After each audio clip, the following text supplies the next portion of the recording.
რეაბილიტაციო სამუშაოებიდან გამომდინარე, რომლებიც დედაქალაქის მთავარ გამზირზე მიმდინარეობს, მარშის ორგანიზატორებმა მიიღეს გადაწყვეტილება, რომ ლოკაცია შეეცვალათ, ამიტომ დღეს ფილარმონიის ნაცვლად 19 საათზე საპროტესტო საზოგადოება ავლაბრის მეტროს მიმდებარედ შეიკრიბება. ამის შემდეგ უკვე გაიმართება მარში, რომელიც დასრულდება უკვე კანცელარიასთან. შესაძლებელია, რომ მარშრუტი არის განსხვავებული, მაგრამ ძირითადი ნარატივი, იდეა და მთავარი ძახილები რჩება უცვლელი, ამიტომ დღესაც დედაქალაქის ცენტრალურ ნაწილში ეს ადამიანები გააჟღერებენ იმ სათქმელს, რომელიც არის უცვლელი. დღეს კიდევ ერთხელ დაგმობენ ოკუპაციას და ასევე სოლიდარობას გამოუცხადებენ სინდისისა და პოლიტიკურ პატიმრებს. ამასთანავე სოლიდარობას გამოუცხადებენ 15 დღით და 14 დღით დაპატიმრებულ ვახოსანაიას, 25 დღით ასევე Facebook-ზე დაწერილი პოსტით გამოდაპატიმრებულ გიორგი ახობაძეს და ფიზიკური თავდესხმების შედეგად ნაცემ ონისე ოქრიაშვილს, რომელზე მოძალადეც დღეს გირაოს სანაცვლოდ დარბაზიდან გაათავისუფლეს.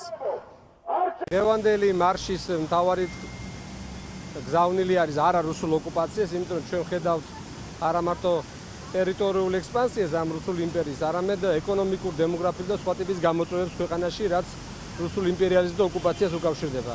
გარდა ამისა, ამ მარშზე ჩვენ კიდევ ერთხელ გამოვხატავთ სოლიდარობას ჩვენი თანამებრძოლების მიმართ, ვახოსანაიას მიმართ, გიორგი ახობაძის მიმართ და ყველა სინდისის პატიმრის მიმართ, ვინც ამ რეჟიმთან ბრძოლის პროცესში ამხელა, ასე ვთქვათ, სვერპლი აქ გაღებული და ეხლა იმყოფებიან საპატიმროში. რუსთავის რეაბილიტაციის ფონდზე საზოგადოება ამ შაბათის მარშს დაიწყებს ავლაბრის მეტროდან კანცელარიამდე და ძალიან მნიშვნელოვანი არის, რომ პროტესტი იყოს გამოხატული, იყოს ხილული და ყველამ დაინახოს, რომ ამ ქვეყანაში წინააღმდეგობა კვლავ არსებობს. ამიტომ მე მადლობა მინდა უთხრა თავად ორგანიზატორებს და ყველა იმ ადამიანს, ვინც ესე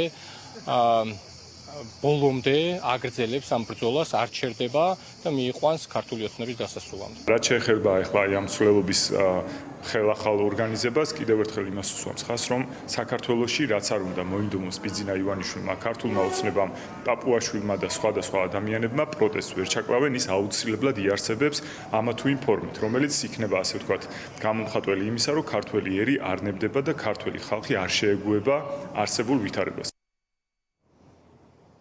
იქნება ეს ფილარმონიის მიმდებარე ტერიტორია, ავლაბრის მეტრო თუ დედაქალაქის სხვა ლოკაცია. აქციის მონაწილეები ამბობენ, რომ ნებისმიერ ადგილზე შეძლებენ საკუთარი პროტესტის გამოხატვას და ქართული ოცნებისათვის წინააღმდეგობის ჩვენებას. ამიტომ დღეს 19 საათზე უკვე შეცვლილი ლოკაციით, თუმცა იგივე იდეოლოგიით საპროტესტო საზოგადოება ელოდება ყველას ავლაბრის მეტროსთან. ეს მარში დამსვლელობა სწორედ აქ დაიწყება და დასრულდება კანცელარიის მიმდებარე ტერიტორიაზე.